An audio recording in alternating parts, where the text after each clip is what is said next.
have the questions there, don't I? All right. And we are live. Well, welcome to this revolutionary show that I've got the honor of hosting. I don't know if the honor is so mutual for the big, beautiful Houston Buddha, because I'm a bit scattered being up on this mountain in Wales and slightly technologically, what do you call it? Not prepared is what it was. So really, it's the perfect time. I've been up here for about 10 days now, working on developing a training, writing a training and mixing a techno project, finishing off a techno project, not a barefoot thing. And totally alone on the mountainside with no signal on the phone and what have you. And this is really my first connecting with the world, and what more beautiful person to do it with than beautiful Big Al. Now, let me tell you a little bit about Alan. I know him because we've worked together, and he lives in Houston, and he invited me over there and was the impresario for a few dates that I did their talks. I was so impressed with the quality of the people, because you have NASA, because you have the oil industry there, because you have that massive medical center. You have this collection of such highly trained, educated, bright people who have taken their own personal development seriously and responsibly. They've worked at it every day through discipline, whether it's through Aikido or meditation or what. And Alan is I would describe him as a major player in that circuit. He is qualified in psychology, sociology, philosophy, and religion. I don't know if you can be qualified in religion, but that's all the stuff that he's got degrees in.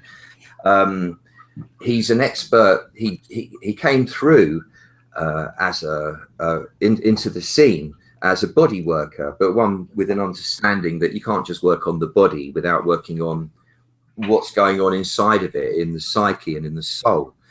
And this led him on to really fusing, because he's a master of fusion. So he fused his body work, which was unique in itself, with his understanding of psychology, religion, you know, the metaphysical backdrop, the internal ecosphere, with great success. This has been a long time. He somehow or other got interested in internet marketing, and he did a crash course in how to put something across, wrote a book, and it became a #1 bestseller, which is a hell of an achievement, I can tell you. I'm just going to lean forward here because I'm looking at my notes, which are on the computer. I need to tell you the name of what's the name of your book, Alan? It is Body Brilliance, Mastering Your 5 Vital Intelligences. Body Brilliance, Mastering Your 5 Vital Intelligences by Alan Davidson.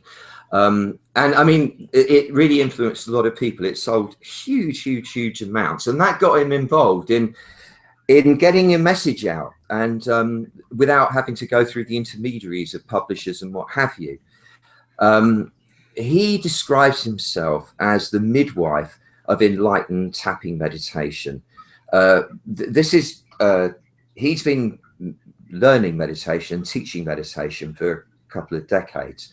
Got into Big Mind, and that's where I saw him perform.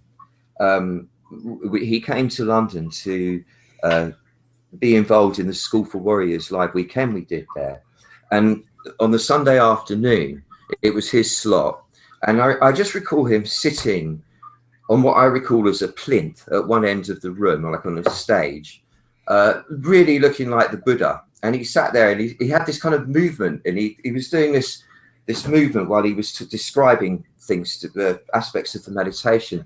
And I was sitting at the back watching it, and it was just such a joy and a privilege to be in the room with him, because I would actually go as far as to say, like, as with all of us, it's not even the content of what he's talking about, although that is really unique.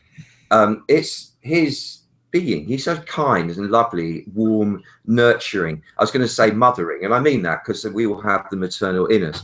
He's a beautiful soul to be around, and that's why I wanted to do this with him today to bring him to you, to my family, to feel into what he does. So he took Big Mind and he fused it with EFT. Now, I'm interested in tapping because it derives from Taoist practice. It's part of the Taoist medical pantheon of techniques and used for when you want to put something into something. Hey, now you listen to me, you're going to be fine. That breaks the flow of the normal thought patterns and energy, and you get the message through. So these guys developed it to a fine level, and Alan's taken it even further and combined it with the meditation. And this, he has discovered, produces a very powerful, enlightening effect.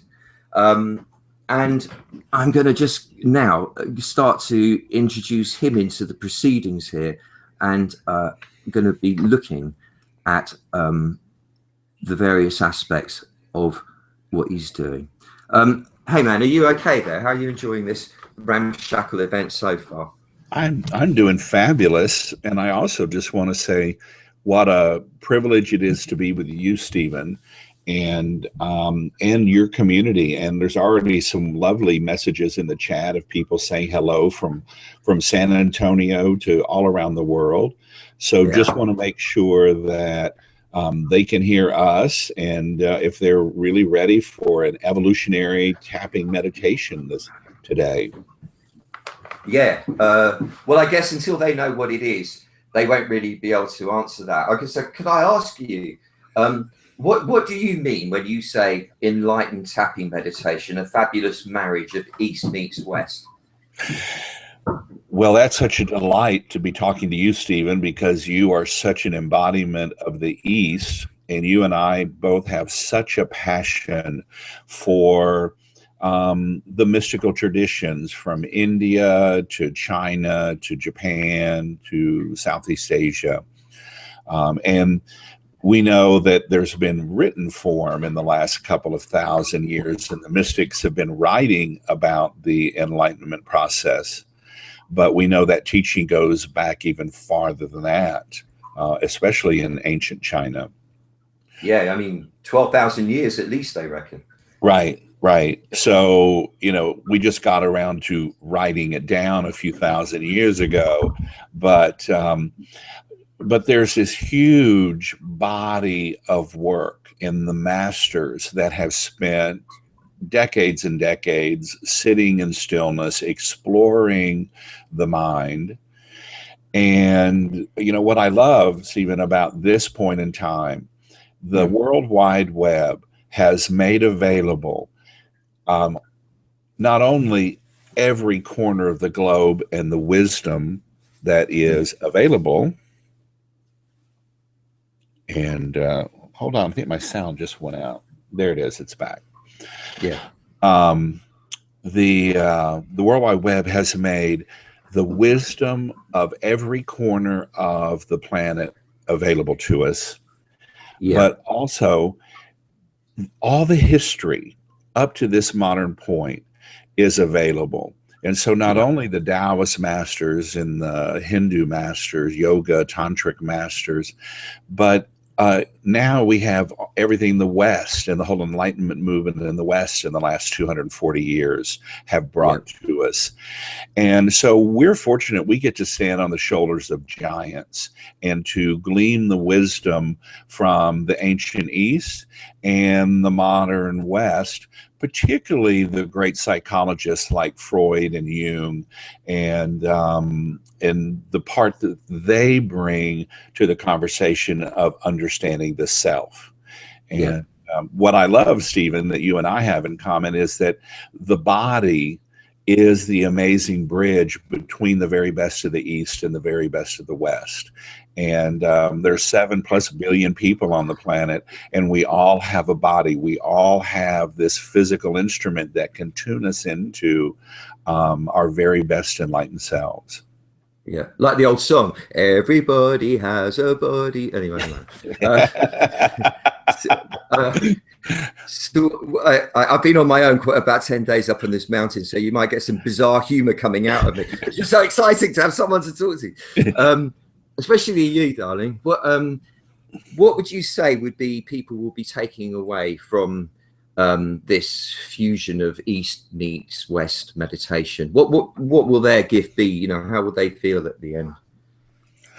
Well, my promise that one of the benefits of this is that we're going to do a demonstration in a few minutes, and that everybody, 99% of the people that are connected, you know, through the ethers, you know, through this World Wide Web, are gonna go on a journey with us, and at the end of that, they're going to experience several levels of enlightenment and the delicious sensations and expansion of enlightenment. I would say the takeaway of East meets West is that, one, there are, you know, 10,000 subtle qualities of enlightenment, and that after you learn this technique, within a matter of, you know, 5 or 10 minutes, you can be exploring those multiple states. I'd say the Western piece that's so important is Carl Jung talked about archetypes. Fritz Perls talked about different parts in Gestalt therapy. Helen Sidrestone from Voice Dialogue talked about different voices or subpersonalities. So it's that idea that we have multiple aspects within ourselves. And what Genpo Roshi did with Big Mind meditation was to ask the question, if we've got an inner critic or a wounded self or an innocent, vulnerable child, you know, all the multiple parts of this, the ego, can we talk to the enlightened voices? And the answer is absolutely clearly yes, we can. And with a short amount of facilitation, every person listening to us today can have an extraordinary enlightened experience. And then in a way, the enlightened voices are the ones that talk to us. It's that, isn't it? It is. It is. Yeah. They are already always there. Yeah. What do you mean when you call enlightened tapping an evolutionary meditation? There we go. My headset keeps going in and out. I apologize for that. But no, so what do you mean by calling it, when you call evolutionary enlightened tapping an evolutionary meditation? What does that evolutionary mean in your idea? Well, it's very exciting because you actually, as a Taoist master yourself, reference how the Taoists use tapping. Yeah.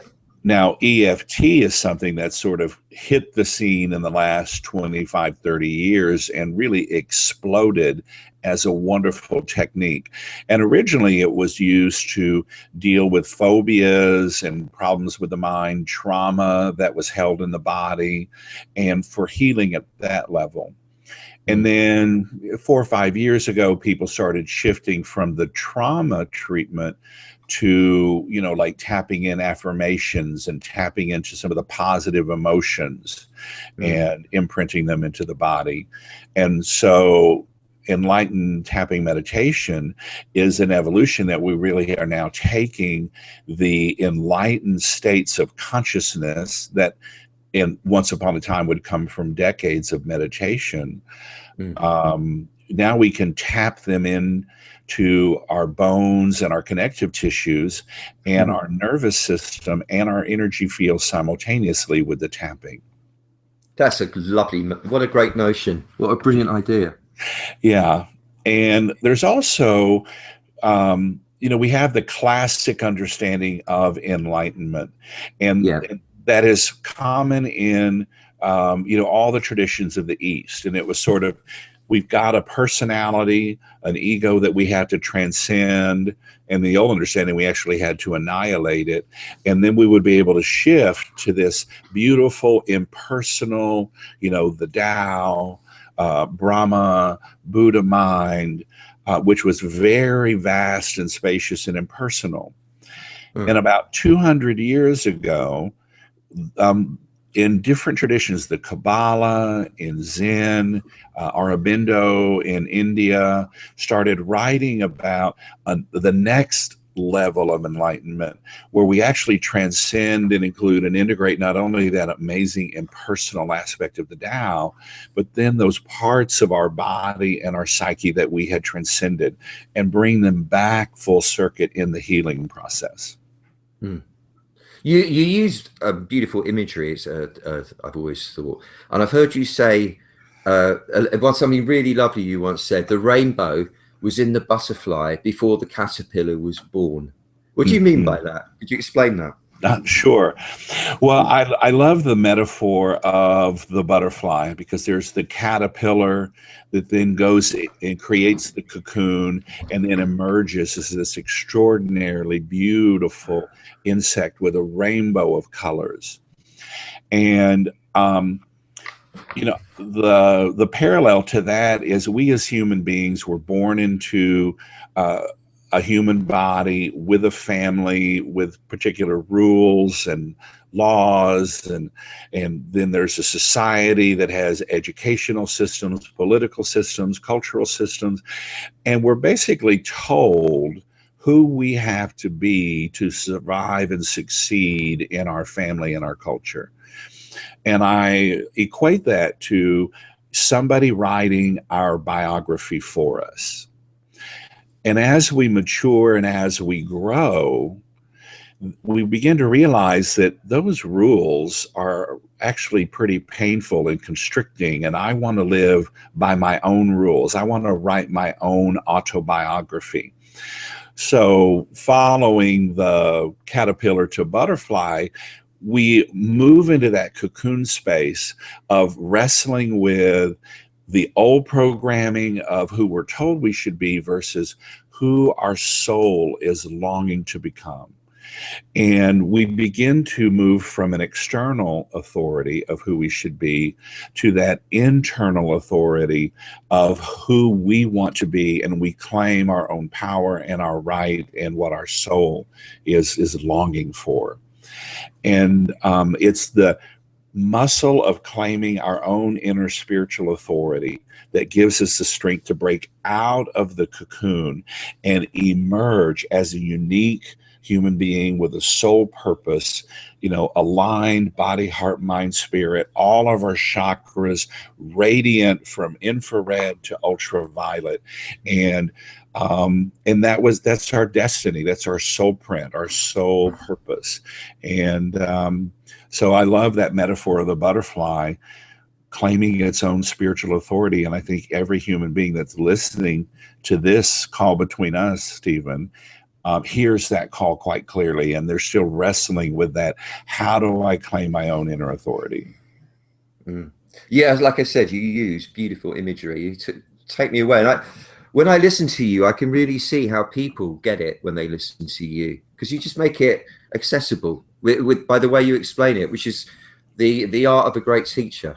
What would be the gift for people with the rainbow? What will they be taking away with this rainbow gift here today? Well, I think that all of human suffering, all the pain that we feel, no matter, some of us have had extraordinary trauma and some of us have gotten off lucky and, just have the ordinary bumps and bruises of being a human being in modern culture. But we all feel the pain of not living, all the ways we sacrifice ourselves to fit Yeah, in. yeah, And the promise of this, of stepping into your rainbow unique self, is to have absolute freedom and liberation. And the enlightened voices help claim that and become allies to help in that journey, as opposed to trying to just figure it all out in our brain. yeah. I'd like to ask you 100 more questions, but I'm quite eager to experience the meditation. Would it be okay to do it for us? Yeah, absolutely. And I'll explain a little bit of sort of the rules. And you're such a great, very courageous to be here and be the echo and the feedback loop for all of us on the line today. So thank you for that. And I just want to ask the people in the chat: are you ready to take this bold leap and cross from your normal, ordinary self, and uh, cross that Grand Canyon of consciousness and experience your enlightened self? So there are a couple of things that you can do. to ensure you have the experience. Now, Stephen and I are going to be dialoguing, but I'm hoping that you're in a place, someplace quiet and still, so that you can answer the same questions that Stephen is. Out loud helps. And then when we get to the tapping, that you're also able to, use the tapping out loud, and we go through the points. So rule number one, I'll ask to speak to a subpersonality or a voice or a part. The first one will be a controller. And so the first thing you do is just move in your chair, that movement that Stephen was describing. And that physical movement is like changing the button on your satellite dish or your television or your radio. And it allows that voice to come forward. And imagine in that process that your normal, everyday, waking, thinking self has sort of teased out and is sitting in a chair somewhere else in the room, and that you alone we're going to start with the controller, are the voice of the controller. And yourself is sitting over here. Second, speak from the I place. I am the controller. I'm a control freak, and I like it. I control everything he thinks, he says, he does, he feels, all that jazz. The third thing, this is an exercise in listening deep to your own truth. Now, you'll hear me saying things, you'll hear Stephen saying things, you'll hear other people enter things into the chat, but listen to your truth. What's the voice revealing to you about your experience and the way that voice works for you? And just trust that. And the fourth thing, I might ask to speak to a voice, and you're going to say, well, what the heck is that? And I just invite you to shift and listen deep and see what's revealed, because these voices really are archetypes of consciousness that are quite well traveled. It just might be new to you. And as you shift into it, you are going to have sensations and imagery and experiences that just might surprise you. So that's it. That's the basic ground rules. So you're ready to play, Stephen? Yeah. Totally. Okay. Always ready to play. Okay, great. Any comments or questions before we launch into this? No, just that I hope I don't mess it up. Because and there's a lot of people that are on the chat just saying absolutely, more than ready. Oh, yeah. Ready, yes. That's Francis saying looking forward to it. Mary said, oh, I've been trapped for too long. So great. I know we're in good company. So Stephen and everybody shifting in your chairs, please allow me to speak to the controller. And shifting. And who am I speaking to? I am the controller. And what's your job as the controller? My job is to control this unruly beast of a person and keep him on the straight and narrow. But I tell you, man, I'm not doing too well at it. Yeah. You've definitely got your hands full with the doctor. That's for sure. Yeah, to be honest, I gave up years ago. Yeah. Well, I bet his own devices. Yeah, I bet there's still some functions you have some control over, though. So yeah. Yeah, but you still keep trying to sort of rein him in. I asked him to finish writing the training 3 days ago, instead of which, for those three, so it would be finished now, but the last 3 days, instead, he decided that he had to finish the techno project instead. So there's been 3 days of music instead of the writing. But that's the sort of thing I realize I can't force with him, because that's how magic happens, isn't it? So that's bless him. I just have to let him play. I'm mellowing out in my old age as a controller, Big Al. Right. Well, so what you're pointing to is that, you have an idea, okay, he should finish the book. That's the project at hand. But there's that other voice, the muse, the wild musician who sort of comes in and hijacks the show and says, oh, no, we're going to create beautiful music here. Mm. So you sort of wrestle with some of the other voices as when they come in and when they don't. Well, we negotiate, and we negotiated that he do a bit of this, a bit of that, an hour of the music, half an hour writing, an hour of the writing, half an hour of music, and that's how it's been going. Really, no sleep though. Sleep. Sleep, that's another voice. Yeah. Beautiful, beautiful. Well, so you know, there was a wonderful study from Duke University that said that, you know, over 60% of our choices in a day for most of us are unconscious. They're behind the curtain.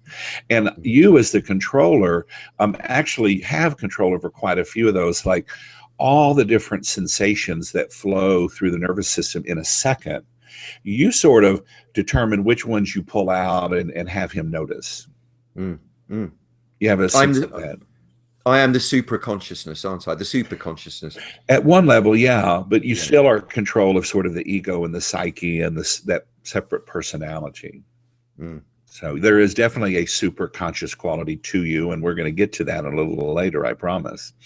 You know, that is what Freud called it, the bit of us that looks and judges and controls. Right. Well, yeah, and part of your job is judging and critiquing and, you know, determining sort of what's safe for him and what's not safe for him. Mm. Yeah. Beautiful. So what are some of the other things that you control for him? His bladder. His bladder. His urges. His output and how he shapes his output. So the editing, you know, acting with decorum. I rein him in when he's become egotistical around people and doesn't notice that there are people that need love and compassion rather than judgment around him. I make him notice when he's running away with his own self. I make sure that he eats. I make sure that he showers. I make sure that he does his daily training.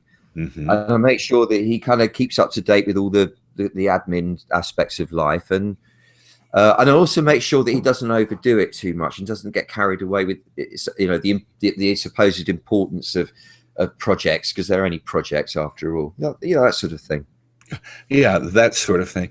So, I mean, you just said an amazing amount of things that you still get to control for him, including the body, you know, particularly how he's acting. If he gets too egotistical, you rein him back in and say, hey, this person doesn't necessarily need judgment. They need compassion and kindness. You know, you control his calendar and his output and his editing, you know, so basically as best you can, you control his time and how functional he is. Yeah, but it is a very transactional relationship. We do have to negotiate quite a lot. I bet you're a keen negotiator, because I know negotiator. Yeah, and because I know he's a wily kind of character, and he can be a bit spoiled when he wants to. Yeah, it could be all sorts of things. He's got the full range. Well, great. Well, so I just want to take a moment to thank you for all the work that you do for Stephen, just to help him get to this point in his life. I mean, he wouldn't get a word written without you saying, okay, it's time to sit down. It's time to write. Yeah, yeah. Well, I appreciate your thanks. Yeah. Thank you. Yeah. Okay, great. All right. One of the functions that I realize within myself, my controller, for the most part, really controls when all the other voices come up and out, and what intensity they get to speak at, and how long they're in the spotlight, and when it's time to make an exit. And so do you have a sense of that for yourself? Yeah, very much. I mean, I never really thought of that as the controller. It's obviously they're just terms, but yeah, of course, that's really fascinating. The part that decides which is going to be given air or not, you know, which conversation is going to be focused on or not. Yeah, fascinating. Definitely. Yeah. And then there are sometimes, you know, for the average person, especially, like, you know, it could be one of the intense emotions like anger or grief or shame or fear, you know, can kind of come in and hijack the show. And then the controller, you just do your best to sort of get control as soon as you can. And that will be the one that goes, now remember what to do here. No need to panic. Breathe. Relax. Yeah, and all that. Yeah. Exactly. And then there are other voices like the muse that are going to say, oh, here's an amazing piece of music and we need to get this down and tease it out. And sometimes the muse is taken 3 days before we can rein it back in and say, okay. Yeah, I reckon it's the interplay really between those two. Yeah. If you like, call it the controller and the muse. Those two are constantly dancing around each other, of course. Yeah. Yeah. Okay. So if that's a primary function, then it would make sense to ask your permission. May I speak to some of the other voices in the next hour or so? Yes, you may, Big Al. Please feel free to. Great. Yeah. And I'd like to make 2 commitments with you if I could. The first one, if you, the controller, feel threatened for the self at any time, that you'll stop the process. And how would I do that? What would be the protocol? Just raise your hand and say, hey, I'm the controller and we need to talk about something here. Okay. Now, for those of you at home in the chat, you can just say, hey, this doesn't feel safe. Now, we don't have the liberty to facilitate and work with everybody in the audience, but it's important to respect the voice of the controller and when the self feels threatened. So when it comes time to shift to the enlightened voices, we really get the ability to open up. Okay, so that's one commitment. And then the second is, once you shift, will you give me a crystal clear channel to the voice? Yes. Okay. Yes. Great. All right. Well, that's it. Well, you want to do a little tapping with me now? Yep. Okay, great. So, folks, this is where it gets weird. But as Stephen said, it is based on an old Taoist practice. So let's go back a couple of, 600-800 years at least, if not 12,000 years. I use what's called an EFT, the short form of tapping. It was made famous or well documented by Nick Ortner in his book, The Tapping Solution. Many of the top teachers use the short form, and I'm going to show you where the points are right now. The inner eye point right here. The outer eye point is that notch right here at the end of the eye. The under the eye point, that's the zygomatic ridge right there. Then under the nose, the chin. And then right here where your collarbone meets your breastbone, right here, there's a little notch. And it's usually pretty tender for most people, and that's on both sides. And then about 4 inches under the armpit, there is a point. Stephen, I believe it's a lymphatic or a water meridian right here. Your camera's a bit low, but I can't see quite well. But I think it's okay. It's, yeah. About right there. It's a spleen 21. Thank you. Spleen 21 from the expert. Yeah, and it's usually pretty tender as well, unless you've been doing a lot of tapping. And then, of course, the top of the head here. So it's those points. So I'm going to just say something, and then Stephen's going to echo that back to me. In the perfect world, everybody in the audience, you're also tapping, and you're also saying and repeating out loud what Stephen is saying. Do I say it directly? What do I go word after word, or do I wait for you to say the sentence and then say it myself? Yes, per sentence, and you can ad lib or personalize it a little bit. I'm fine with that. I also wanted to say a couple things. I'm not attached to the kind of tapping that you do. If you know another form that you prefer, I'm fine with that. No, the only other one I know is like a tap dance. Fred Astaire tapping. Yeah, yes. Yeah. Okay. Well, I haven't tried that yet, but it's worth exploring. The other thing is I'll be playing with pronouns, because obviously there's a lot of women and combination of men. So I'll say he and she. Use whatever pronouns you like. I'm not attached to that either. And in my neighborhood, we interpose those pronouns quite easily. He becomes she, like that. So Okay. So you ready to tap, Stephen?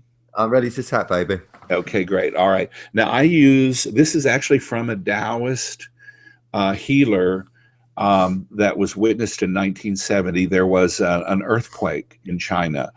And afterwards, there was this healer just on the side of the road, and all these people were lined up.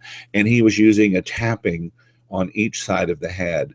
And it just basically the tapping in his presence and his little dialogue heal them of the trauma of experiencing the earthquake. It was quite amazing. So I use both sides of the tapping at the same time because this is a meditation. It is about balancing right and left hemispheres of the brain. And you'll find as we go through this, we start with the beta waves, alpha waves, theta waves, and you might even dip into some of the delta waves today as we tap. So you ready? I'm the controller. I'm the controller. And I am in control. And I am in control. I've had decades to practice. I've had decades to practice. And boy, is the self wily. And boy, is the self wily. I have my hands full with him. I have had my hands full with him. Even up here in the mountains. Even up here in the mountains. I have to negotiate like crazy. I've had to negotiate like crazy. Just to get this book done. Just to get this book done. I have got to exercise control. I've got to exercise control. Because he would just be off making music all the time. Because he would just be off making music and mayhem all the time. Music and mayhem all the time. Music, yeah. I control the body. I control the body. I control the flow of emotions. I control the flow of emotions. I control the thoughts and the stories he tells. I control the thoughts and the stories that he tells. I control his behaviors. I control his behaviors. I control when he gets egotistical. I control when he gets egotistical. I have to remind him to open his heart. I have to remind him to open his heart. So that he can really be present with people. So that he can really be present with people. I control so much. I control so much. The sensations. Sensations. Thoughts. Thoughts. Actions. Actions. Time. Time. I'm the controller. I'm the controller. This I control the different subpersonalities. I control the different subpersonalities. When the different voices come into the spotlight. When the different voices come into the spotlight. For how long they're in the spotlight. For how long they're in the spotlight. And what intensity they shine. And with what intensity they shine. So I give my permission today. So I give my permission today. To speak to some of the other voices. To speak to some of the other voices. And I make my two commitments. And I make my two commitments. That I will stop the process. That I will stop the process. If I feel the self is threatened in any way. If I feel the self is threatened in any way. And when I do shift to the new voices. And when I do shift to the new voices. As best I can. As best I can. I will give a crystal clear channel. I will give a crystal clear channel. I'm the controller. I'm the controller. And just shake that out and take a moment sitting upright and just looking deep, sort of, what do you sense? What do you notice as the controller? And for those of you in the audience, you can enter something into the chat. What are you sensing? What are you feeling? And Stephen, what do you notice? An expansion of consciousness and energy field flow in the chest and face and head area, which gives rise to a feeling of excitement and come on, let's go, that kind of feeling, which I then, as the controller, say, rein it in, calm down. So you're aware of this sort of excitement and energy and enthusiasm, and as the controller, you're like, okay, we need to harness this just a little bit here. Yes. Okay, beautiful, beautiful. What else do you sense in the body? There's a sort of a tendency to be apprehensive I Hmm. wouldn't say afraid, but apprehensive as a habit around the midsection, around the diaphragm, basically, Uh-huh. upper belly and mid back area. So that which comes with that tendency to hold the breath a little bit in anticipation, which I do. As the controller I've got him to stop doing that Mhm. years ago, in fact. But there's the tendency still there, and I've noticed a certain what's coming next, that feeling, which is a Yeah. habit. Yeah. So that's wonderful. So you just notice there's sort of a little constriction around the whole midsection, the diaphragm, where you associate that with sort of just a little bit of apprehension. Um, And I noticed something else, that the reason that's there, well, partly one of the things that it does is blocks off to some extent the flow between here and my pelvic floor. uh-huh. And Yeah. I noticed, for example, the very first time an Oriental martial arts master told me to put my mind down in my belly, I remember thinking that was a bit rude because it's the lower part of the body. So Uh-huh. the kind of Victorian English kind of morals seem to be embedded in me in some way, so that there's a part of me that goes, you mustn't be too connected to your balls, basically, don't like. So and by doing that, it showed me the connection stronger. Yeah. Yeah. So something I'm working on all the time anyway. Yeah. Right. Well, and you just model something really beautiful. I mean, you've dedicated your entire life to moving energy and opening up the body and the heart and the mind to liberation. And you can still feel sort of an old chronic pattern of sort of holding right there in the diaphragm.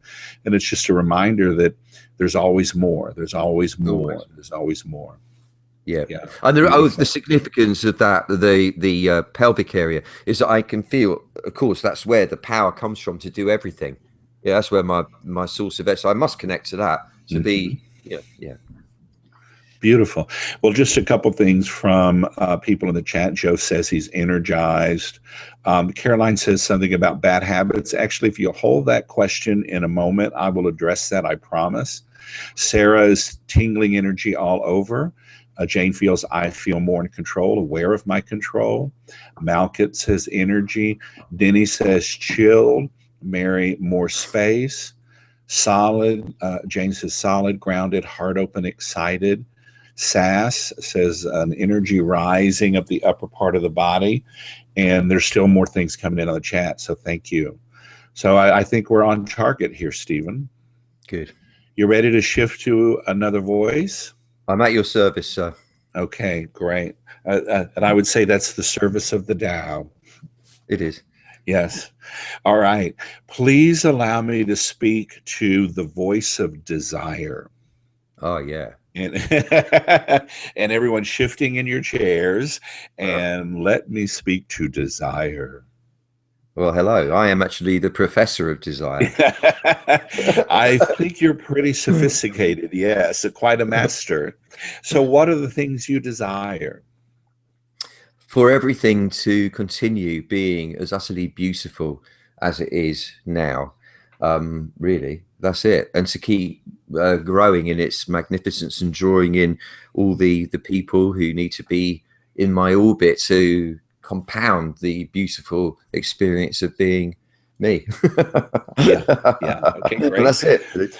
Oh, that's it. Well, I bet if we tease into it, there's more that you desire. So, what are some of the multiple things you desire for Stephen?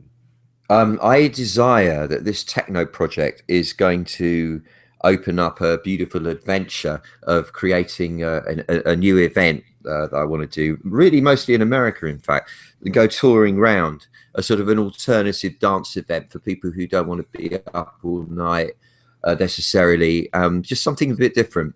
And that's one of the things I desire. Mhm. Yes. Okay, great. Well, how about if we sort of just look at body, heart, mind for a moment? What are some of the physical pleasures you desire for Stephen? Oh, sex. Not just it's got to be random sex. I mean, it's got to be right. The right chemistry and balance and so forth. Taoist erotic sex. Yeah, it's got to be top quality, refined Yeah, experience. right. Food, Yeah. specifically now, actually, because I haven't eaten today. Um, Tea. Yeah. Desire pleasure, company, love, in the sense of warmth with friends. It doesn't even have to be people that you know well, just when you get human contact where a smile happens, man or woman, and that just validates your experience in that moment. So that, yeah, human contact, I desire that. Not too much, but, Yeah. because I need to be on my own and work a lot. Yeah. I desire travel, man. I love moving. I love to move around. Like, I love doing Tai Chi. I love being whisked about at high speeds, and I dare I confess it, airplanes and Mhm. fast cars. Yeah, beautiful, beautiful. Okay, great. Well, I wanted just to get a sense of basic desire, and I want to ask to speak to a sophisticated version of you or aspect of you. So Mm. please let me speak to the one who seeks the way. The one who seeks the way. And shifting in your chairs, everybody, and let me speak to the one who seeks the way. And I'm what are you speaking. seeking? Well, I have to confess, I don't know if I'm the right person to, because I'm not, because I found it already. Yeah,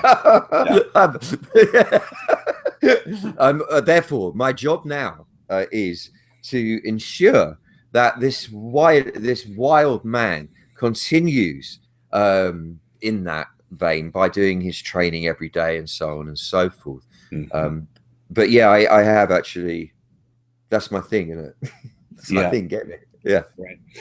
So let me ask you this: as a world teacher, now you've had that rare experience of actually finding something, and it. Would you say that as the seeker, do you remember the years before finding of all the different things that you did to Yeah. seek and to Yeah. learn and to grow? Yeah. Yeah. And would you say at a certain point it was another aspect that found and was able to anchor that into your experience? And now Yeah. that they're, go ahead. Yeah. Yeah. I was in Tucson. I remember I was about 23, and I suddenly going, it's all mind, everything, the universe, all of it, things, everything. It's just mind, all of it. And that's what I've got to get. The whole thing is just consciousness. Wow. And I remember that moment because that was just before I went to live with the Hopi Indians. Mhm. And seeking the understanding of how do we move this illusion around, this illusion of consciousness into made matter. How do we? How do the Native Americans do it? How do the Chinese Taoists do it? How does Ronnie Lang with his psychotherapy do it? How did Don Juan and Carlos Castaneda's guy do it? This seeking of that. I remember very clearly finding my shaman, finding my teacher, finding my Tai Chi master. Yeah, yeah, I was really on it fully, fully, fully. And me as the guide of this was very clear. Right, that was good. You learned that. You need to learn that, and you need to learn that. Well done. You learn it. See, you wanted to learn this. Now you have it. So yeah, I am the voice of him. I'm a happy one, me, because he's done well under my tutelage. He listened to everything I said. For some reason, I'm the only one he really fully obeys, without question. Beautiful, beautiful, Yeah. Stephen. Thank you.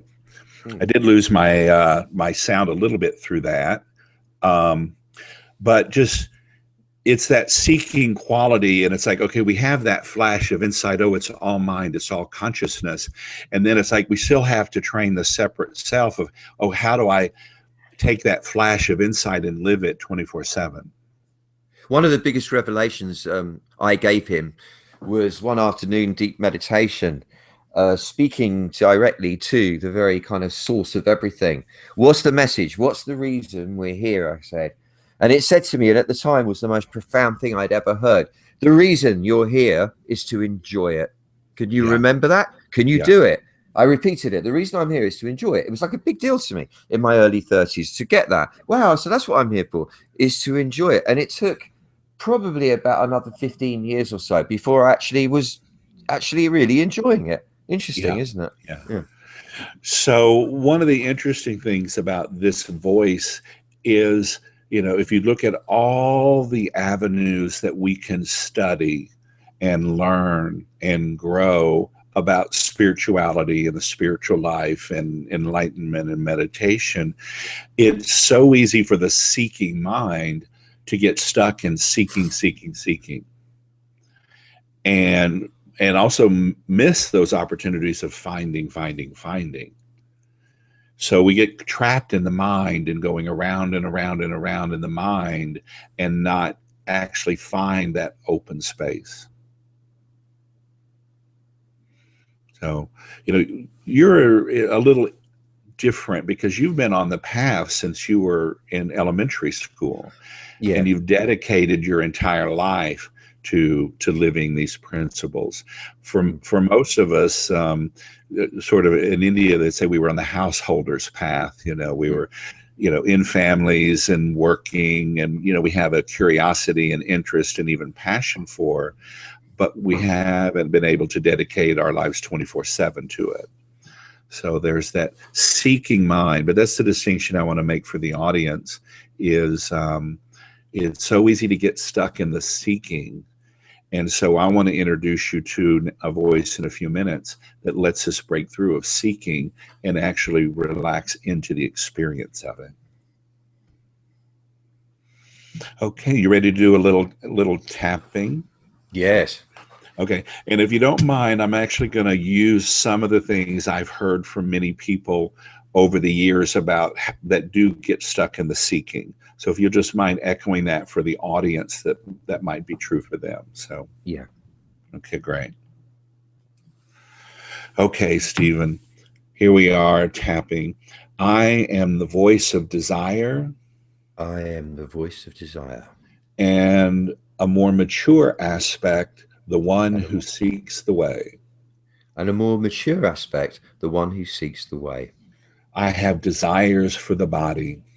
I have desires for the body. All the pleasures.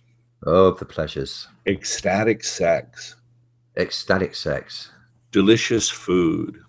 Delicious food. Hot aromatic tea. Hot aromatic tea. I love the sensation of movement. I love the sensation of movement. The sensation of Tai Chi through my body as I move. The sensation of Tai Chi through my body as I move. The sensations of fast cars and airplanes as I jet about. The sensations of fast cars and airplanes as I jet about. The sensation in my heart of connection and intimacy. The sensation in my heart of connection, of intimacy. Heartfelt conversations with friends. Heartfelt conversations with friends. And even intimate meetings with strangers. And even intimate meetings with strangers. Where hearts are opened and shared. Where hearts are opened and shared. In those moments of meditation when my mind expands and opens. Those moments of meditation where my mind expands and opens. I desire so much. I desire so much. And as the one who seeks the way. And as the one who seeks the way. I seek to live as one with the Tao. I seek to live as one with the Tao. I am the Tao. I am the Tao. And I have been seeking, seeking, seeking for many years.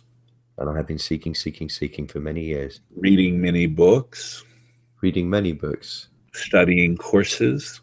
Studying courses. Even advanced trainings. Even advanced trainings. I've even got degrees and PhDs, if not in life, and certainly education. I've even got degrees and PhDs, if not in life, and certainly in education. I am seeking the way. I am seeking the way. And I might have flashes of finding it. And I might have flashes of finding it. But I am on to seeking the next thing. But I am on to seeking the next thing. Because it's my job to seek, seek, seek. Because it's my job to seek, seek, seek. It's somebody else's job to find. It's somebody else's job to find. And look at the great job I've done for the self. And look at the great job I've done for the self.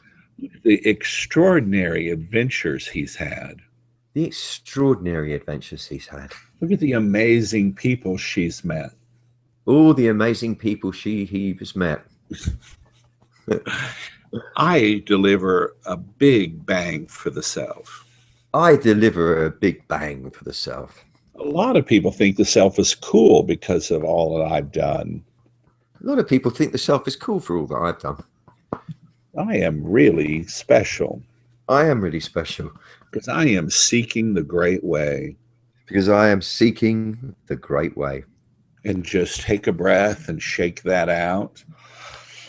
If you have some water, have a sip of water.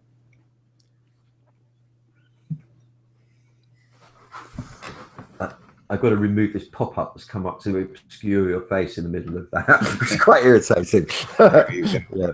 Beautiful. And so everyone just take a minute, just close your eyes, sense your body. And what do you feel rising? You can enter that into the chat. And what are you sensing, Stephen? Similar to the original, before I was saying I had that feeling of excitement in the chest. This is similar, but coming from lower down in my belly, and it's excitement combined with desire, with wanting. Just I notice this in the front of me. There is that the energy wants to go out and get things. That's its nature. Yeah, I just noticed that. That's all. Yeah, I love that. The energy wants to go out and get things, make things, manifest, you know. So there's that impulse of, oh, let's make this real in the world. And also, I want to go ahead. No, I was going to say, like, if you hear a bit of a tune, you go, oh, that's good. I could do something with a tune like that. Or somebody comes up with you see something going past you, and you go, oh, I should do something with this. Make a picture of it. Write something about it. That wanting to make things out of stuff. That's the thing. Yeah, yeah. Rather than just let it be, you know. And I want to comment. You said something wanting, and particularly in Buddhism and the sort of Buddhist influence, wanting has a bad rap, and we're supposed to not want anything. And actually, if you listen to what the Buddha said, he said, have desires and make them big ones. I like that.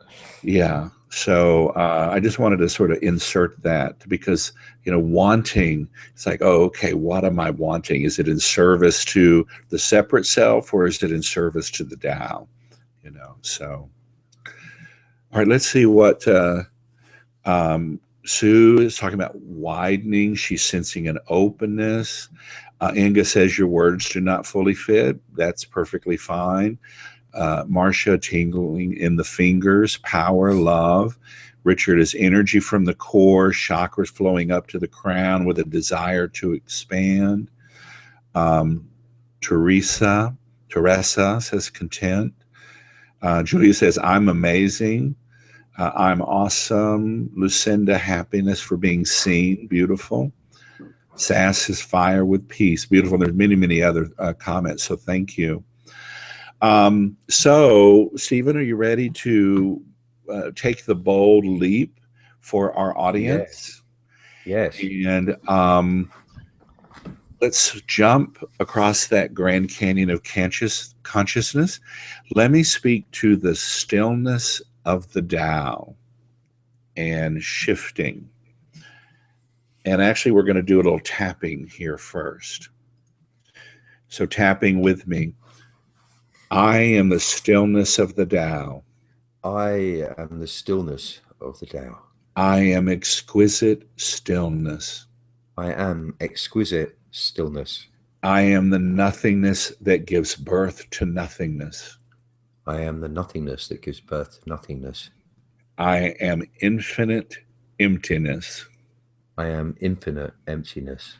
I am eternal nothingness. I am eternal nothingness. I am vast spaciousness. I am vast spaciousness.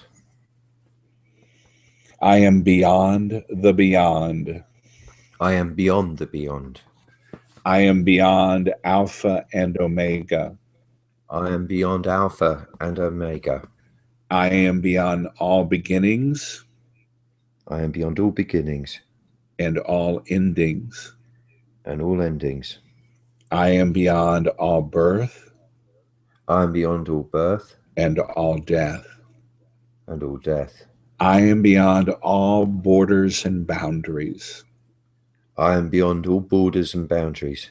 I am the stillness of the Tao. I am the stillness of the Tao. Exquisite stillness. Exquisite stillness. I am the great paradox. I am the great paradox. I am the nothingness that gives birth to nothing. I am the nothingness that gives birth to nothing.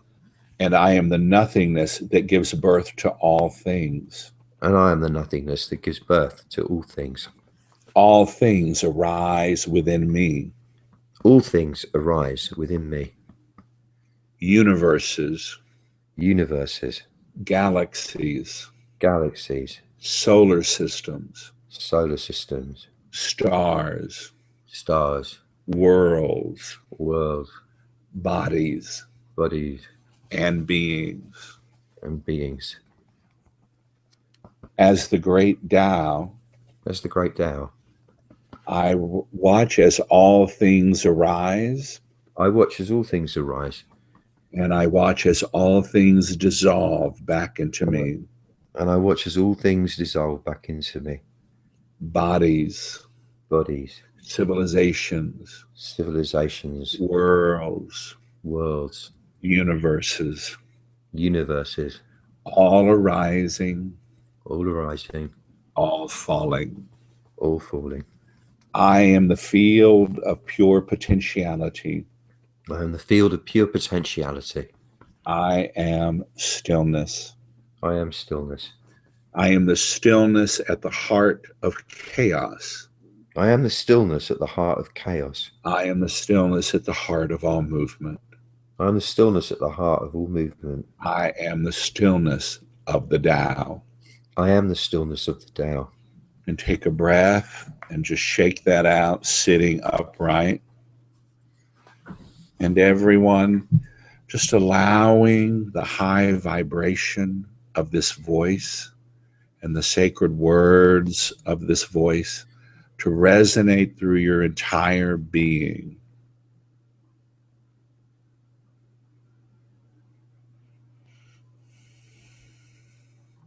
Sensing your breath and noticing that pause between the rising and the falling of each breath. And allowing each pause to open and expand into infinite nothingness.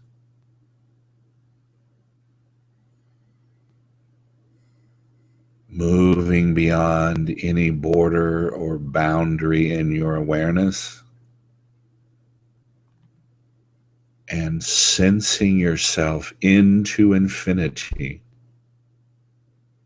vast spaciousness.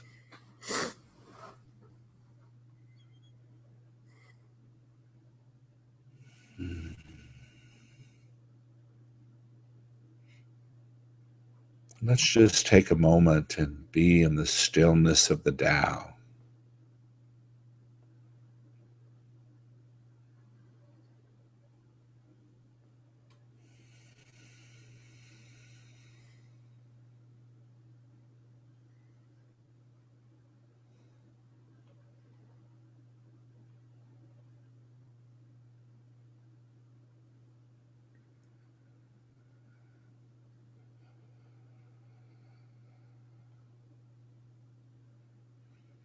And for those in the audience, if you want to enter something into the chat, Stephen, what are you sensing? What do you notice? Everything. Just a sense of that, what you were describing, being everywhere. And just peace, a sense of peace. The body moves and the mind might move, but there's just this peace through the back of me just sitting here. Yeah. And I was noticing the hum, the electric hum that was growing in the silence, and thinking that was the internet's version of the Om, the background radiation wave. When art imitates life.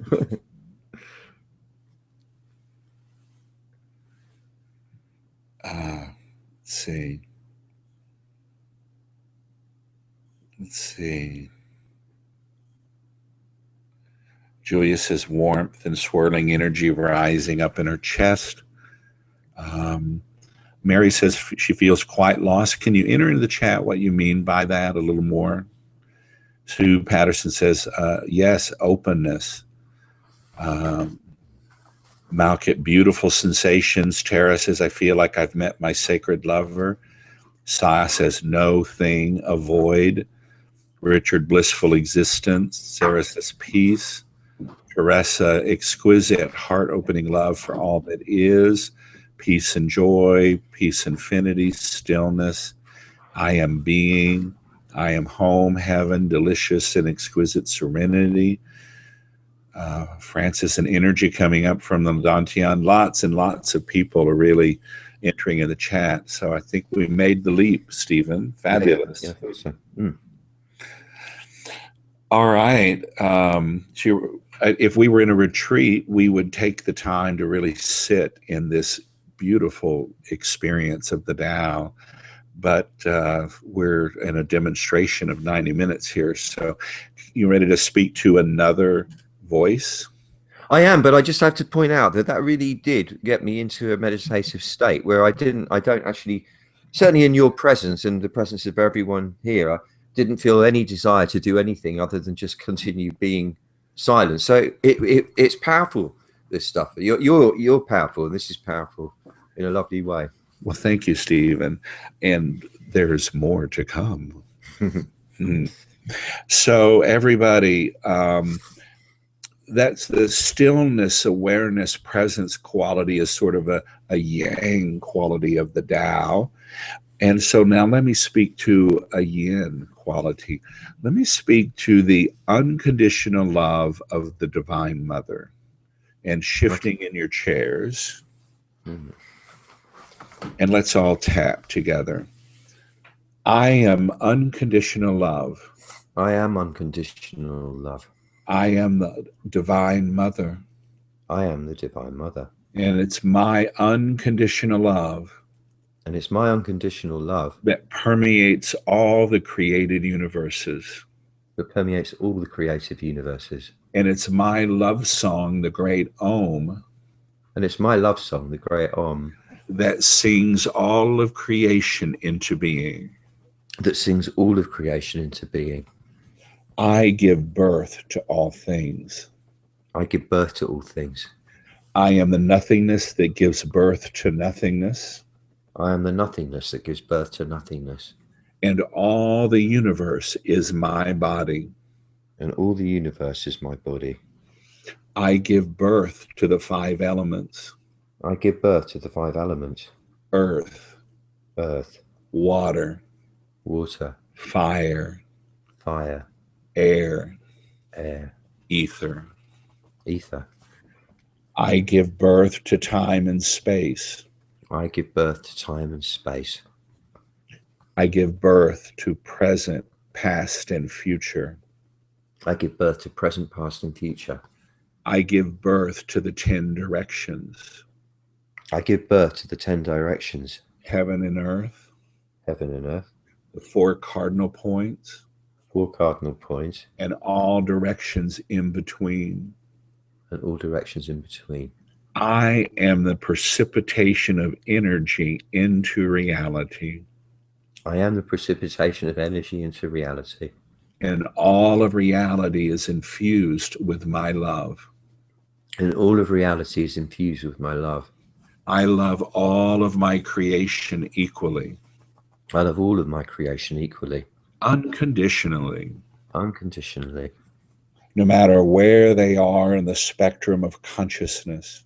No matter where they are on the spectrum of consciousness. I love them all equally. I love them all equally. I love the pirate, the thug, and the bully. I love the pirate, the thug, and the bully. Just as I do my sacred saints. Just as I do my sacred saints.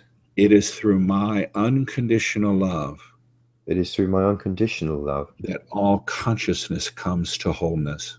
that all consciousness comes to wholeness.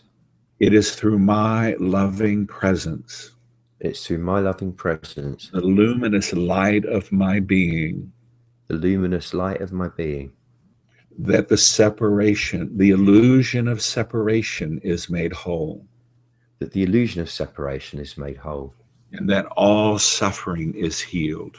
and that all suffering is healed. I am infinite. I am infinite. I am unshakable. I am unshakable. I am inexhaustible. I am inexhaustible.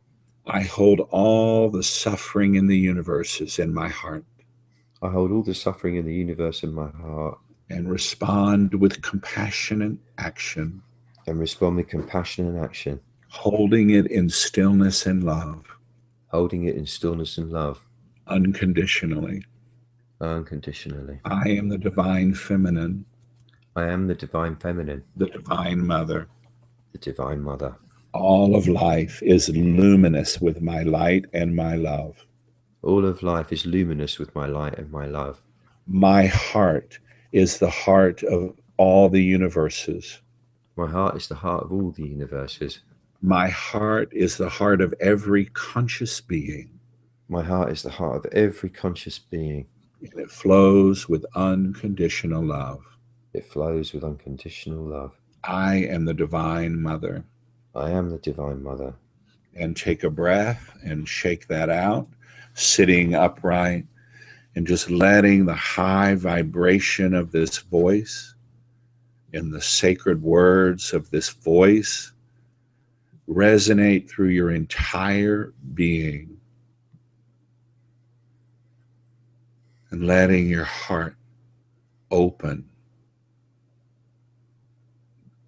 Breathing in the unconditional love and radiating luminous light.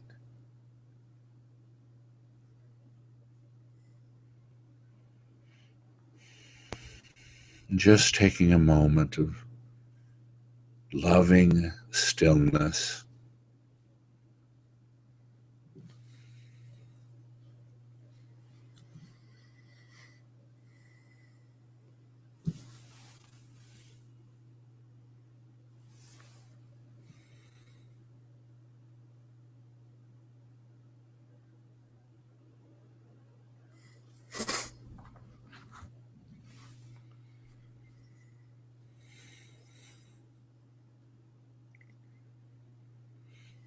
Beautiful, beautiful.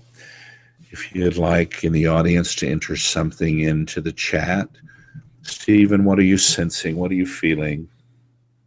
That serpentine, flowing, strong, feminine, female energy, all embracing, all loving, exciting, fun, but nurturing and protective.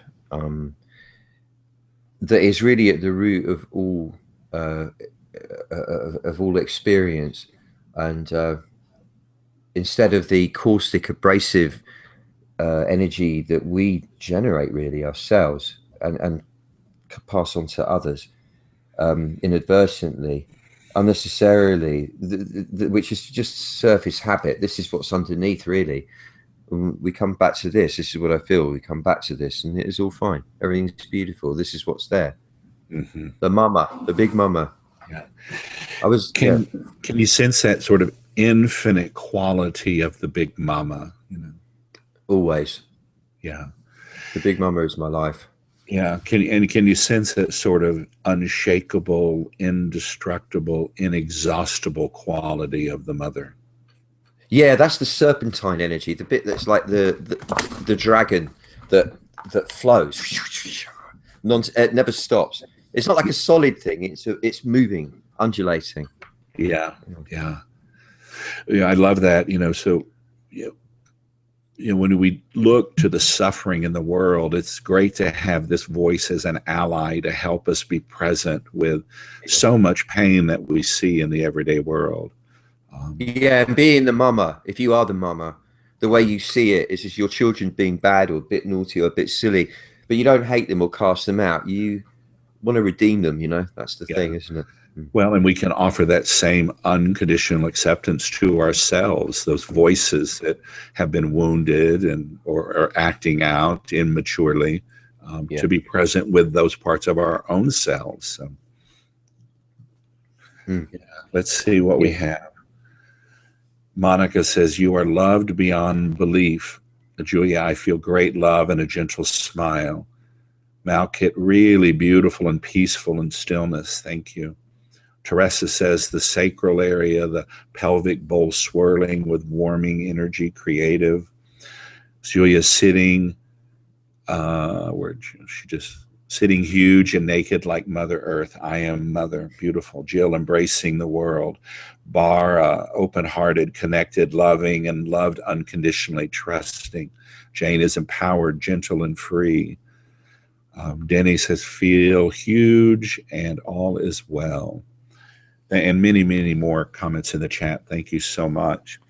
So, Stephen, we've got about 10 more minutes in our demonstration here, and I would like to actually take it to a whole nother level of evolutionary enlightenment. So, are you ready for that?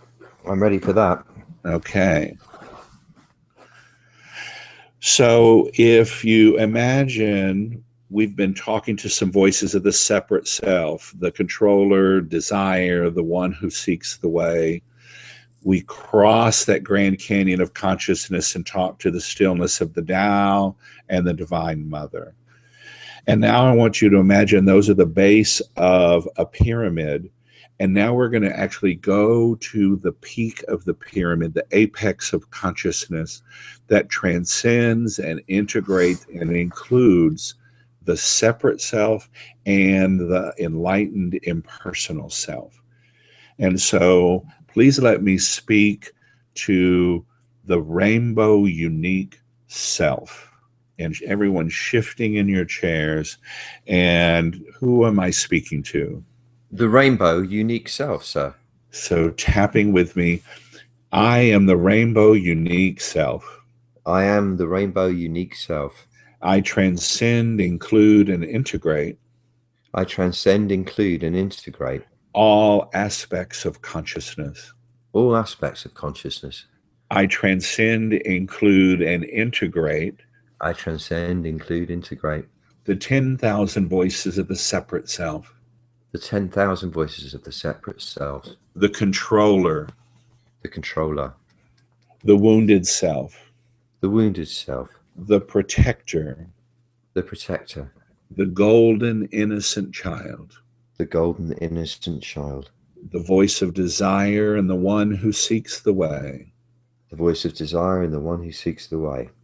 All those voices that are still afeared and locked in the dungeon. All those voices that are still afeared and locked in the dungeon. Those that are banished to the basement. Those that are banished to the basement. Those that are young and immature and acting out. Those that are young and immature and acting out. Those that are mature and quite competent. Those who are mature and quite competent. And those who are wise and entering their own enlightenment. And those who are wise and entering their own enlightenment. I embrace them all with love, respect, and honor. I embrace them all with love, respect, and honor. I transcend, include, and integrate. I transcend, include, and integrate all the enlightened voices. All the enlightened voices. The 10,000 voices of liberation. The 10,000 voices of liberation. The Tao. Tao. The stillness of the Tao. Stillness of the Tao. The Divine Mother. The Divine Mother. Divine Father. Divine Father. The sword of compassion. The sword of compassion. Kuan Yin. Kuan Yin. All the enlightened archetypes. All the enlightened archetypes. The enlightened qualities of the gods and goddesses. The enlightened qualities of the gods and goddesses. All the 10,000 voices of the impersonal self. All the 10,000 voices of the impersonal self. Are fully integrated. Are fully integrated. In me. In me. I am fully enlightened, I'm fully enlightened, fully embodied, fully embodied, fully present, fully present, fully engaged. fully engaged. I am the rainbow unique self. I am the rainbow unique self. I have full access to the infinite, I have full access to the infinite, and yet I am fully present in bones and breath. and yet I'm fully present in bones and in breath. I am radiant with color. I'm radiant with color. All of my chakras, All of my chakras, all of my meridians, all my meridians, lit with the rainbow of color, lit with the rainbow of color, from infrared through from ultraviolet, infrared through ultraviolet. the full spectrum of light, color, sound, and texture. The full spectrum of light, color, sound, and texture. The classic emperor's energy. The classic emperor's energy. The 256 vibrations of the great Taoist teachers. The 266 vibrations of the Taoist teachers. I weave them with mastery and skill. I weave them with mastery and skill. I weave tapestries of immortality, health, and well-being. I weave tapestries of immortality, health, and well-being. Tapestries of intimacy. Tapestries of intimacy. Radical honesty and deep listening. Radical honesty and deep listening. I weave tapestries of wealth. I weave tapestries of wealth. My sole purpose, work, and service. My sole purpose, work, and service. Bringing me multiple streams of abundance. Bring me multiple streams of abundance. And I am service to the universal self. I am service to the universal self. I am the rainbow unique self. I am the rainbow unique self.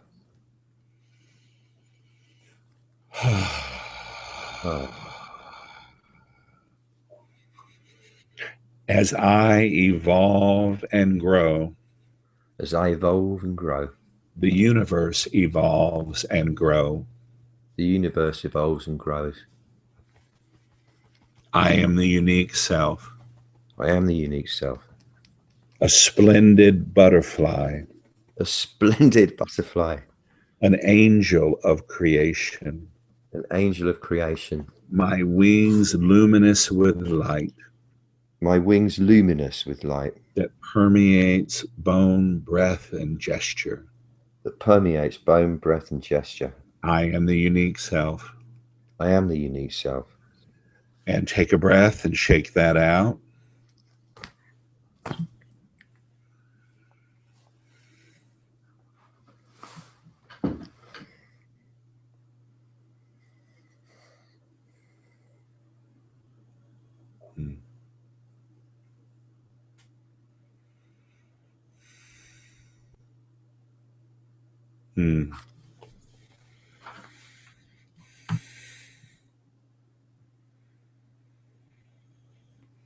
So what do you sense? What do you notice, Stephen, about your rainbow unique self? That it's the what gives the flavor, the color, the nuance to the experience of every moment. It's what makes it entertaining, what makes it beautiful. It's part of the big mama who just makes it all be here.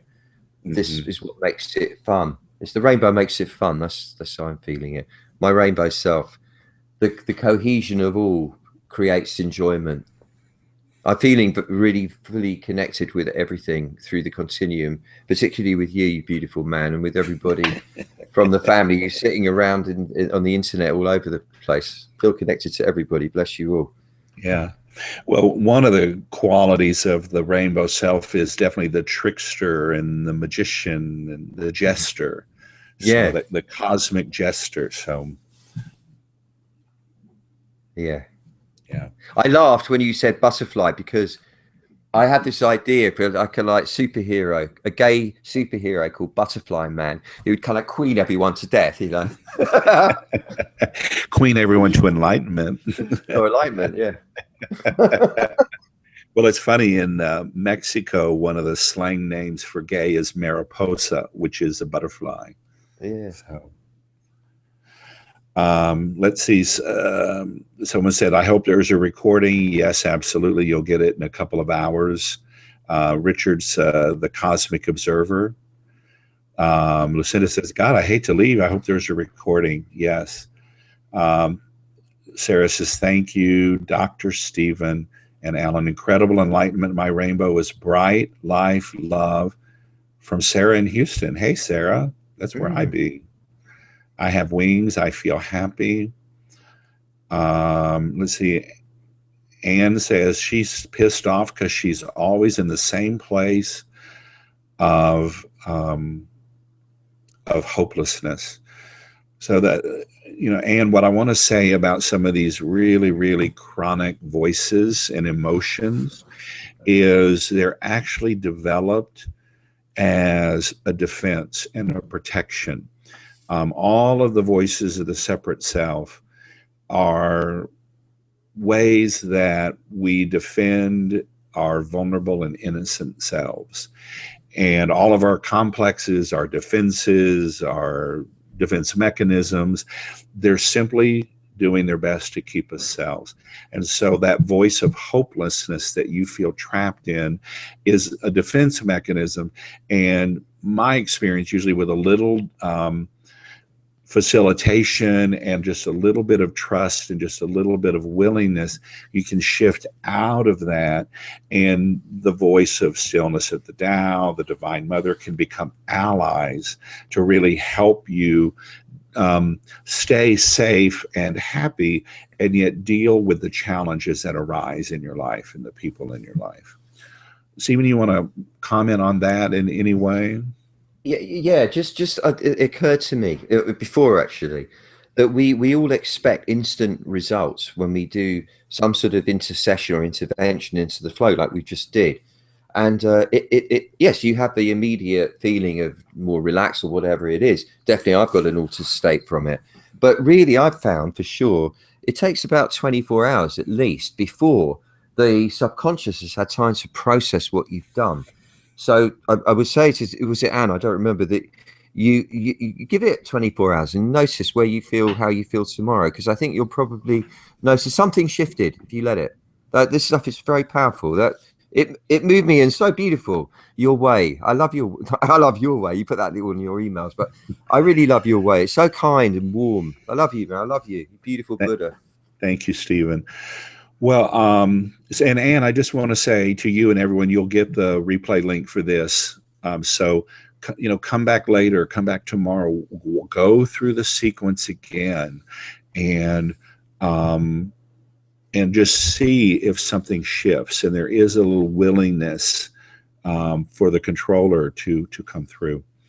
So, Stephen, we promised a short interview and a demonstration of enlightened tapping. I feel like we have done an amazing job with that. Thank you so much. Couldn't have done it without you, buddy. Yeah. And so I would like to make an invitation to everyone that's still with us at this point. If you would like to go deeper into this work and studying with me, I'd like your permission to make you an invitation. So if that's cool with you, would you enter that into the chat? And Stephen, is that cool with you if we make an invitation? Of course, yeah. Okay, great. And while we're waiting for the chat to come through, a couple people, Carolyn, I feel light, but at the same time, infinite tired is what it says here. Thank you both. That was lovely from Jill. Richard says, thanks to both for the shifting process. Teresa, love and blessings. Yeah, lots and lots of wonderful. Okay, great. So let's go into the invitation. And here we go.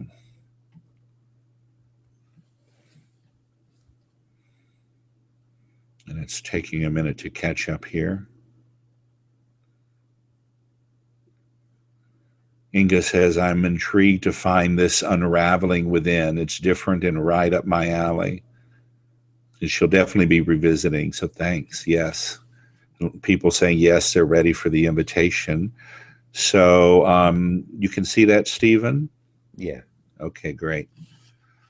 So, of course, a little bit of butterfly humor right here. That's it for the free training. And so now a few words from our sponsor. And this is just a comment about enlightened tapping from Barbara Marx Hubbard. She's considered the, grande dame of evolutionary consciousness. I had the privilege to share this enlightened tapping with her in her living room with a small group of people. And her one of her leading edges of human evolution is what she calls Homo co-creator. And so we're tapping, and so just as we played with Stephen in the Tao, I said to this group, let me speak to Homo co-creator. And we tapped and we dialogued, and she jumped up and said, oh my God, I've been writing about this for 20 years, but I've never felt it from the inside out. So here's a master teacher, a worldwide teacher who intellectually understood what she wanted to say, but had never had that intimate interior experience, and enlightened tapping allowed her to have that. Lori Layden is, she's the founder of Project Light Rwanda. She's been using tapping and her grace process to heal widows and survivors of the genocide in Rwanda, and has just had amazing results with the people in Rwanda and her work. And she experienced enlightened tapping and just says it is the future of tapping. This is Sheila Paxton, who is an openly acknowledges herself as a recovering alcoholic, and she's had 20 plus years of sobriety. And as many of you know, meditation is an important one of the steps. And she said over 20 years she had tried transcendental meditation, mindfulness, kundalini, and none of them worked for her. She could never quiet her monkey mind. And so she then just tried 20 minutes of enlightened tapping and said, wow, you've taken me to a place that my mind has never been able to go to in 20 years of studying meditation. So here is the home study course for enlightened tapping, the evolutionary meditation. It is a deep dive into this work. There are 6 weeks/6 modules, and each one focuses on a different aspect of the self. Every module takes you through the triangle that we went through, the pyramid that we went through today, the separate self, the enlightened self, and the unique self. So you get the full enlightened experience every time, every week. But we focus on the first week, the controller, which you met today, but we teased that out a little more. The second week is the protector. The third week is the innocent child and the wounded self. And then in the fourth week, we shift the emphasis from the separate self to the enlightened voices, and we focus on the Divine Father and the Divine Mother in week 5. And then in week 6, it is a deep dive into the 5 stages of enlightenment. It's from the Zen tradition. And so that's the basic course. It's 100% online. You can download the program to your computer, your smartphone, your tablet. You own it. You have it. You have lifetime access to the website. So it comes to you in video as well as audio. And there's a 250-page workbook that you download as a PDF. And it is a fantastic resource. It has all the tapping scripts from the entire course, so that you can just flip to it and do the tapping right there on your own. So that's the basic course. There are some bonuses. You get 6 live calls with me, and we'll be tapping on the calls around the topic of each of the 6 modules as we go through. So you'll have me to ask your questions live and answer your questions. And you can also volunteer and be an echo, just as Stephen was today. Okay, I see you. They're seeing you, Stephen, and not the course. So there we go. How about that? I should have gone echo, echo, echo. Yeah. So let me. Got it. Here we go. So there's the course right there. And then we'll come back in just a minute. Here's the bonuses. Then there's a free Enlightened tapping meditation experience. It's 3 days here in Houston in January. So you get that, a free ticket to that. Here's what I'm most proud of is, let me just say something about the live event. I do this in groups of 100 people or more all the time, and it's an extraordinary experience to be live with a group of people. You had an experience today just via the World Wide Web. We create a cocoon of energy ourselves. So imagine if you were just live in a group to experience this, and it was exponentially amplified. And then if we did it for 3 days, in addition to embodiment movement practices like Qigong and some dancing meditation to anchor these sensations into your body. So the live event's going to be extraordinary healing event. Then this is what I'm really proud of in the home study course. In addition, you get a whole series of enlightened tapping meditations. I took all the major voices from the home study course, and we just edited the tapping piece and then added 5 minutes of silent meditation that you can sit with so that you can really feel these energies moving through your consciousness. Everybody, no matter where you are in the world, gets a physical copy of my book, Body Brilliance. It was, as Stephen said, the #1 best-selling health and wellness book. It reached #7 on the Barnes & Noble Top 100 Books the week it came out, and it won 2 National Book of the Year awards here in the U.S. So I'm very proud of it. It's the foundation of the 5 intelligences and really embodying our true selves, our unique enlightened selves. Also, another bonus is the Facebook group. If you're a Facebook person, this group is on fire. It's electric. It's an amazing community of people who are using the tapping meditation. We just finished a 30-day challenge, and it was just spectacular. The people who were meditating every day and reporting extraordinary breakthroughs in their life. And we did that all through the Facebook group. You get a triple guarantee. It's 30 days, no questions asked, no money back guarantee. If for some reason it's not a fit, it doesn't work for you, you don't like something about it, 100%, send us an email, you get your refund.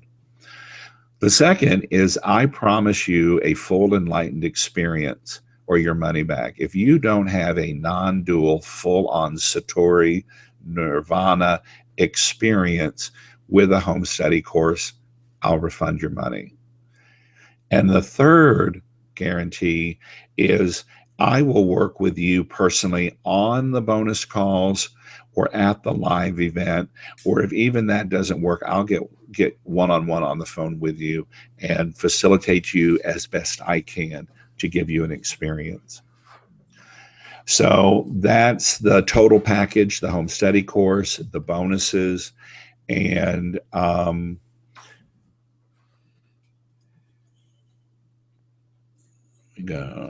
me see.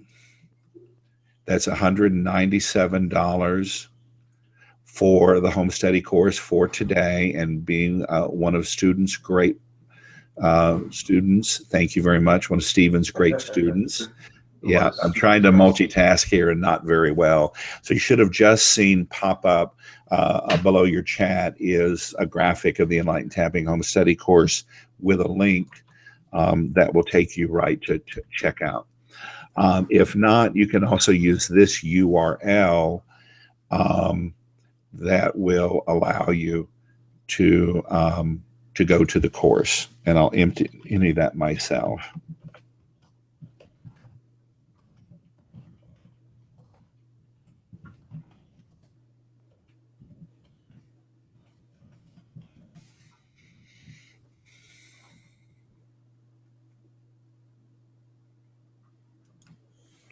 And spelling is also a wonderful thing. There you go. So that's the basic course, and that's the invitation for those of you that want to go deeper. So just a couple of more comments. Margaret Lynch, who's a famous tapping person and a mutual friend of Stephen's and mine, has been a huge fan of this work. She's invited me to speak at all of her live events, at her high-level platinum masterminds. This is Joan Ranquette, who's one of the top animal communicators in the world, and she teaches energy medicine for animals. Her comment was, many people talk about enlightenment. Very few experiences or programs give you the experience of enlightenment, and Enlightened Tapping does that. So Stephen, anything you want to add now? No, other than that, it was just a joy to be with you and with everybody. Mm-hmm. Okay. And keep doing the work, man. You do lovely. You're sincere and lovely. Your vibe you put out is so kind and warm. Yeah. That's so healing. Yeah. Yeah. Fabulous. Well, if there's any last minute questions or comments for Stephen or I, that's it. So we're so thrilled to be with you. So enter your questions into the chat. Stephen, I did see that Joe and Marion were on the line with us. There's some of our friends in Houston, and they said hello to you at the very beginning. Nice. So, give them my love. Give them my love. I certainly will. So any comments or questions before we say goodbye? Not from me. All right. So, okay. Well, that's all I can see at this point.